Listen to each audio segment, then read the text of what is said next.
This video is going to review the impact on general ledger from daily transactions. So let's start with creating a sales order for a customer, and we'll do this Olive Garden here, and it's going to ship to this location. And the part number we're going to use is STA1R, and that's all I remember of it. And it's this one right here, this particular reach-in. So I'm going to save this,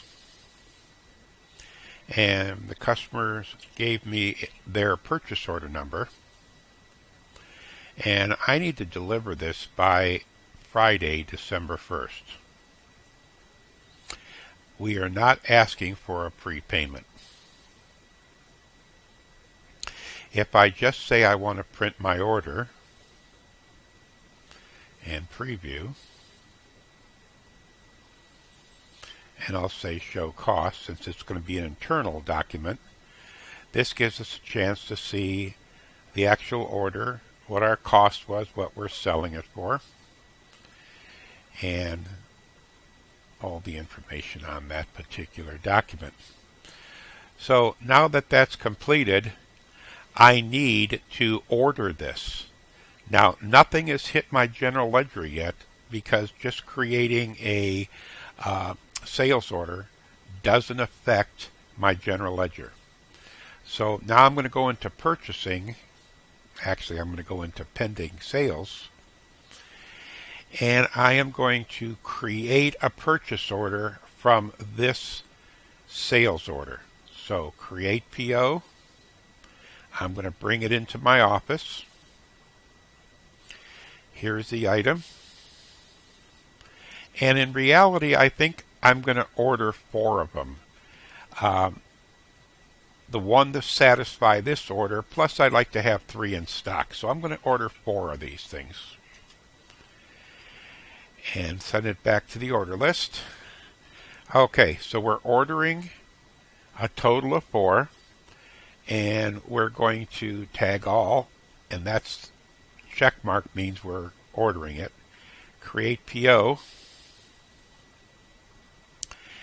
And let's just edit that. And here is the one that says, okay, you've created a PO. Do you want to release it to the vendor yet? If I say yes, I just say process. And I can email a copy of that PO. Okay, once again, nothing has hit our general ledger. Let's just take a quick look. And as you can see, there is no activity yet in the pre-general ledger posting. Now I'm going to go ahead and go to my purchasing system, and I am going to receive the purchase order that I sent out earlier. And I am going to, at this time, say I want to receive, and I'm going to get an actual packing slip or invoice number with the item that was received. And I'm going to go ahead and receive all 4. So now I'm going to go ahead and receive now. And it's asking for my serial numbers. Now, to make things easier, I could just say auto-generate as my prefix, my beginning number, and then say OK. So this just generated all my serial numbers for me. If I actually had them in the warehouse, I could use a data collector and scan the serial numbers on the boxes and put those in instead. Okay, it says it filled the back order and also had some for stock. So now that I've received that, I am going to see some activity in my general ledger. And as you can see, I've received the stock, so it debited my inventory and credited my purchases clearing. Now that purchases clearing is a pseudo accounts payable. It's not a real payable yet because we haven't got the invoice. It's a payable pending or purchases clearing. Okay, so I am going to go ahead and convert my sales order into an invoice. So I'm going to go to Transactions, Pending Sales Orders. I am no longer back ordered on this item because I received the 4 in. Okay? And if I look at some of my information here on the side here, it'll say information on my taxes, etc. Information on stock, that I've got 3 available after I go ahead and convert this order because this one is committed of the 4. So I'm going to say convert to an actual invoice. And Dan Spakowski is the salesperson who's going to get credit for this sale. And if everything looks good, I'm going to hit my tender. Now it says, which of the 4 are you shipping on this invoice? And I'm shipping this very first one. How is the customer going to pay for it? We're going to put it on store account. We've exceeded the credit limit, so we've got to go in and adjust it. And either I can leave the credit limit at 0 and just allow the charge, or I can increase the credit limit. I'll just allow the charge. And then again, put it on store account and say OK. I can email a copy of this to my customer. I can reprint the invoice. If I'm done, that sales order no longer exists in the system. It's already been converted to an invoice. Now, if I go to my accounting pre-general ledger, you'll notice there's no activity here yet on that sale. The reason being, that has to be done when you balance your registers. And here I have 1 transaction not posted. So I get past my coin counter, and I don't have any dollars going through this, okay, because my information was put on account.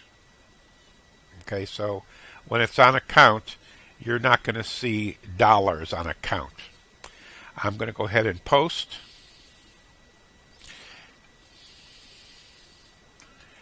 And it says here that I have on account for this invoice 6205 for that invoice number.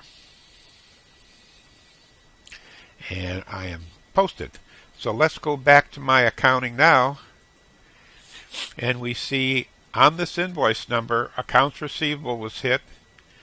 The inventory was credited and removed from my inventory. I've picked up my sales tax as a liability.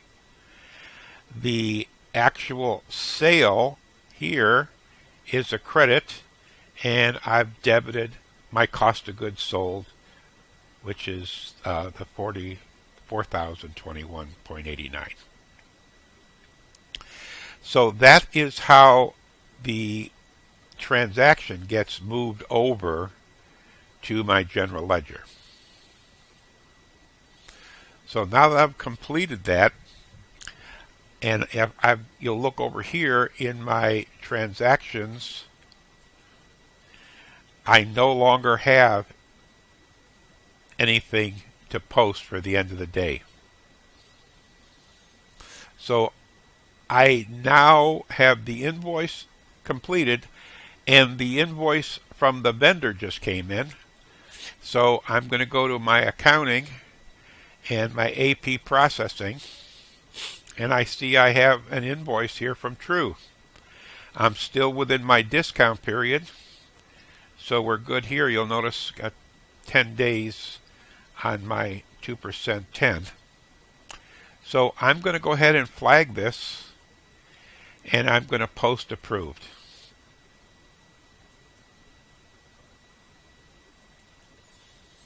So now in my posted group, I have a legitimate accounts payable. If I go into my accounting post transactions, you'll see here in this transaction that my payables was hit for 16,000 credit, and it wiped out the dollars in my purchases clearing. When I actually cut the check, I'm going to go ahead and say I want to pay all and process paid.